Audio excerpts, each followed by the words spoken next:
Assalamualaikum warahmatullahi wabarakatuh. Alhamdulillah wa syukurillah ala nikmatillah la haula wala quwwata illa billah. Masih semangat Bapak-bapak? Masih ya, terima kasih Bapak-bapak. Yang saya hormati, Bapak kan pada 30 Juni tahun 62 di Selekta Malang. Dulu sebelum ada Organda Pak, itu mereka mengadakan organisasi sendiri-sendiri. Seperti truk ada organisasi sendiri, kemudian bis sendiri dan sebagainya. Tapi itu sifatnya hanya kelompok-kelompok. Akhirnya berbaur menjadi satu, yaitu menjadi Organda. Bapak yang saya hormati, saya titip ini ada sosialisasi sedikit nanti disampaikan pada pengusaha. Tapi nanti di waktu saya dengan Pak Hanung juga akan terjun ke bawah, akan ketemu dengan paguyuban di tempat panjenengan. Nanti kita akan sosialisasi ke bawah agar lebih nyasar. Karena apa? Dengan ada satu peraturan Permendagri nomor 101 itu tahun 2014 bahwa nanti semua angkutan umum, baik itu angkutan barang maupun angkutan orang, ini wajib berbadan hukum. Yang pertama badan hukum yang diperbolehkan adalah PT, ya. Kemudian yang kedua koperasi. Nah kita ini nanti, badan hukum ini nanti ya, istilahnya semuanya wajib. Kalau tidak memiliki PT ya harus bergabung di koperasi. Nah untuk waktu yang diberikan tadi sudah diinformasikan itu sampai dengan tanggal 31 Desember 2015. Ini harus sudah semuanya bergabung di sana. Nah, apa sih yang diberikan? Kalau mereka ini sudah bisa mentaati aturan pemerintah, maka nanti dia untuk pajak kendaraan bermotor, untuk penumpang umum orang, untuk penumpang orang umum yang plat kuning maksudnya, itu diberikan subsidi 70%. Baik itu pajaknya, baik itu biaya balik nama. Apabila ada pengusaha baru yang membeli kendaraan, nanti dia balik namanya hanya 30%. Ya, kalau satu bis itu Pak, harus seorang pengusaha bis itu beli bis 1,5 miliar, ya, dia pajak, dia balik namanya itu 10%, jadi 150 juta. Kalau nanti hanya kena 30%, otomatis hanya kena 45 juta. Ini luar biasa, Jadi itu Bapak-bapak. Jadi itu nanti akan mendapat keringanan pajak. Kemudian kendaraan barang umum itu kaitannya dengan yang plat kuning Pak. Jadi truk plat kuning, dobrak plat kuning itu yang umum itu akan mendapat subsidi 50%, hanya 50%.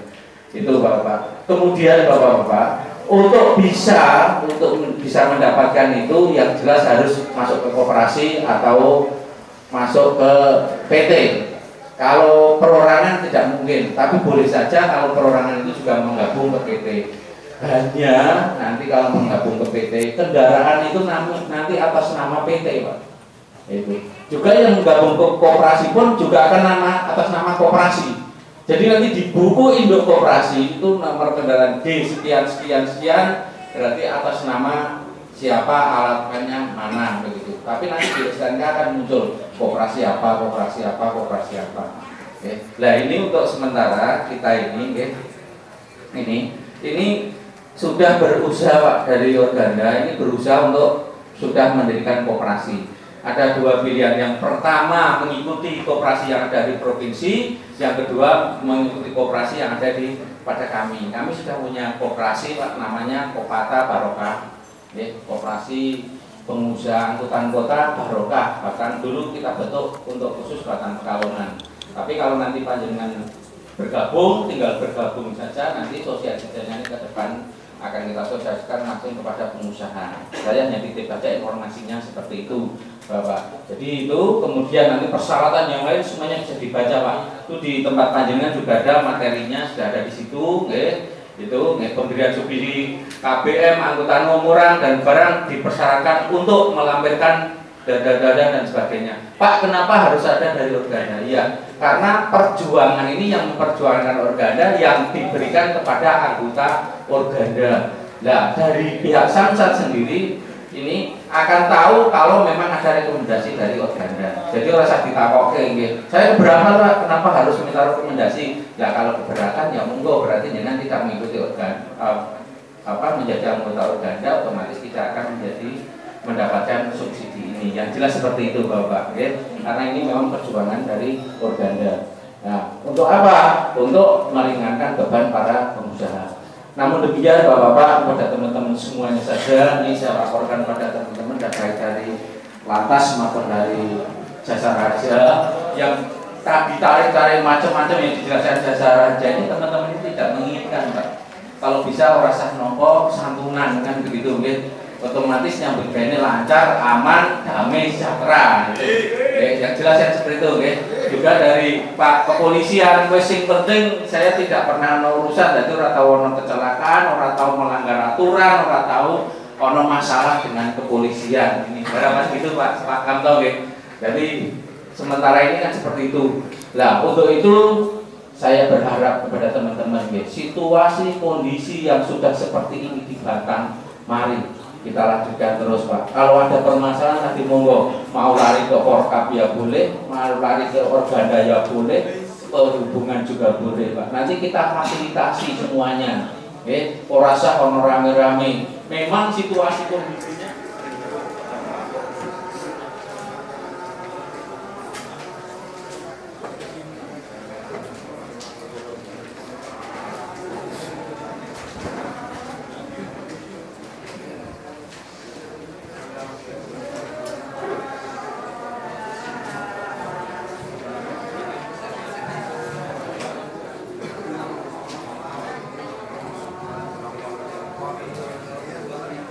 lanjut ya.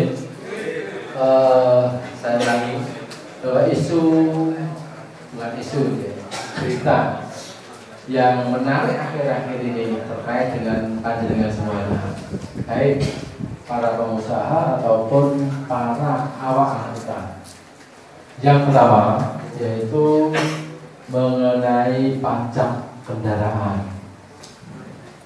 Pajak kendaraan ini nanti semua angkutan umum harus satu berbadan hukum, kalau tidak harus koperasi. Ini tanggung jawab pengusaha.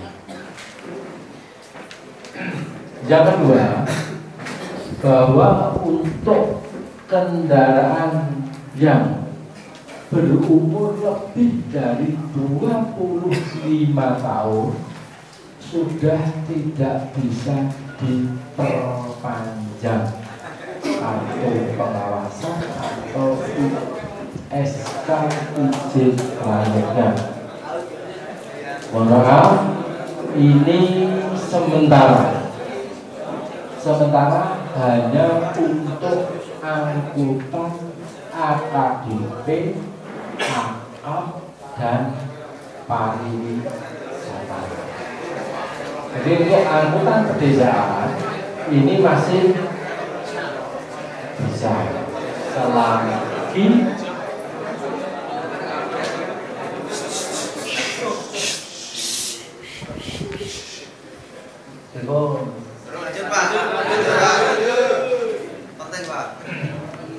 menurut saya penting.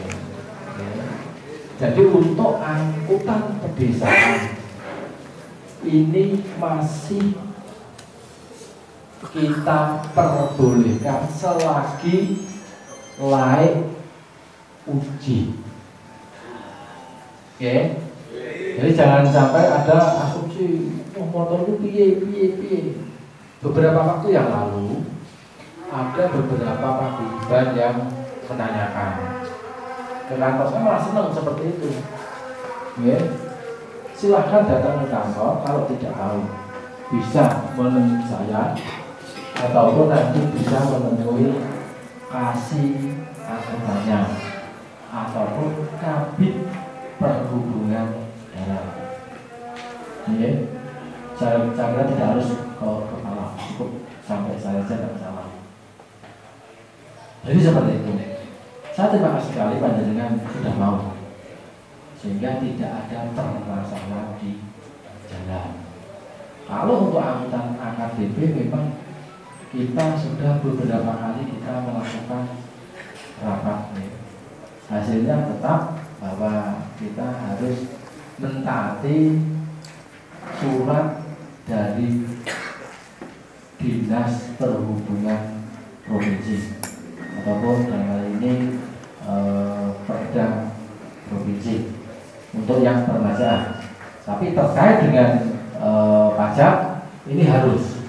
Makanya saya tadi sudah ngomong dengan Pak Parno, kira-kira kapan kita bisa bertemu, terutama untuk ketua paguyuban atau anggota paguyuban, kita kumpul bersama, kita rapat bersama, kira-kira anggota pedesaan enaknya bagaimana. Karena apa? Karena kalau tidak koperasi atau tidak PT, panjenengan nanti otomatis akan menjadi hitam untuk nomor kendaraannya. Kalau hitam, otomatis sudah tidak bisa melakukan operasi. Padahal kita diberi jangka waktu sampai ya, Desember tahun oren. Merah terus oren gitu aja. 15 ini. Makanya saya minta sekali lagi, kapan-kapan Merah oren gitu aja. Ya, Ya. para ketua paguyuban, baik Salam. angkutan orang ataupun angkutan barang, akan kami undang ke kantor untuk membicarakan masalah ini. Syukur-syukur Organda sudah sudah bisa menyelesaikan. Yang kita harapkan seperti itu. Yang selanjutnya khusus yang berorigin destination, asal tujuan yang dibatasi. Mungkin panjenengan sudah mengalami, sudah menjalani bahwa pasar Batang ini kan dipindah.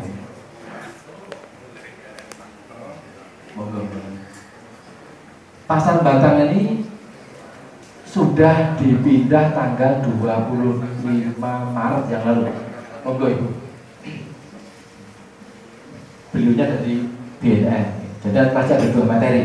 Saya kebetulan dari perhubungan tak kai sedikit terkait dengan pemindahan pasar Batang yang dari Jenderal Sudirman ke Jalan Dr. Sutomo. Saya minta dan saya mohon agar kesepakatan yang dulu sudah kita sepakati bersama tolong untuk dijalankan dan ditaati.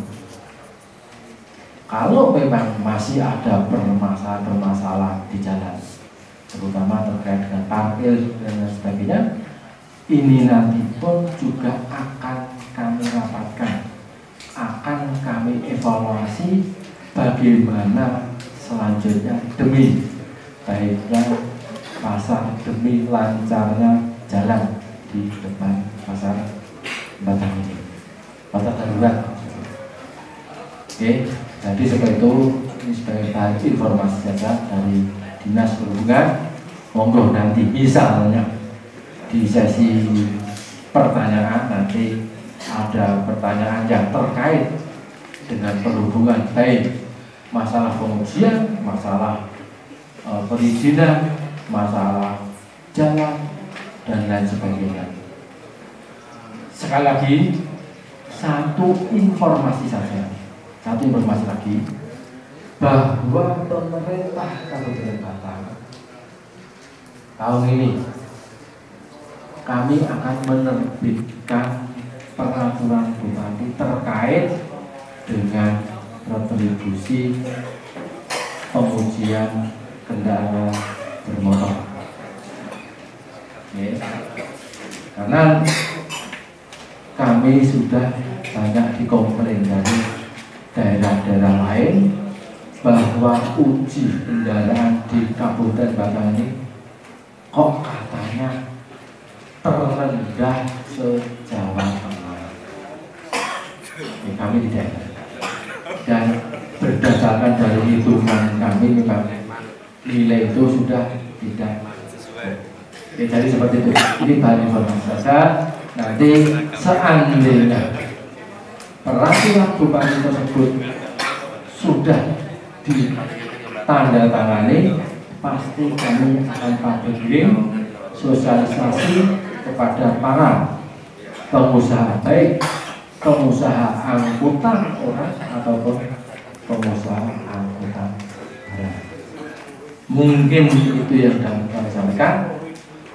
Selanjutnya sesuai dengan perjanjian tadi, monggo Pak Kano, cukup 15 menit poinnya saja, nanti yang lebih detail nanti kita rapatkan bersama-sama dengan para ketua paguyuban yang ada di Kabupaten Batang ini. Monggo Pak dan Pak kami persilakan. Namun sebelum hal penindakan itu selalu kami sosialisasikan melalui media apa, media elektronik, ya, kemudian sosialisasi door to door instansi-instansi, sehingga begitu kita memainkan di bulan selanjutnya, masyarakat itu sudah paham bahwa Pak Polisi ini ada kegiatan demikian.